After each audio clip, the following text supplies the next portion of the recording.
2025 কুরবানির ঈদ সামনে রেখে 6 বন্ধু মিলে একদিন পরিকল্পনা করলো, চলো লিটন ভাইয়ের জন্য সবচেয়ে ভালো গরুটাই কিনে আনি।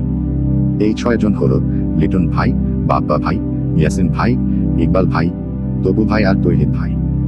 সবাই মিলে ঠিক করলো শরীফ এগ্রো ফার্মে যাবে, কারণ শোনা গেছে ওখানে নাকি অনেক বড় স্বাস্থ্যবান গরু আছে। সকাল সকাল বেরিয়ে পড়ে তারা শরীফ এগ্রো ফার্মে পৌঁছেই দেখে এক একটা গরু সুঠান দেহের, লম্বা চওড়া শরীর, চকচকে গা, আর চোখে মুখে শান্ত এক অভিতা ভাব।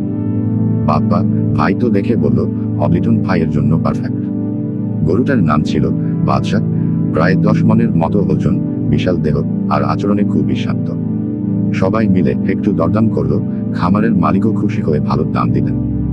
অবশেষে তারা গরুটাকে কিনে ফেলল। লিটন ভাই তো খুশি, কারণ প্রতি বছরই লিটন ভাই এই রকম বড় গরু কিনতে পছন্দ করেন। পুরান ঢাকার নবাবগঞ্জে তার এলাকায় তার গরুটি সবচেয়ে বড় গরু।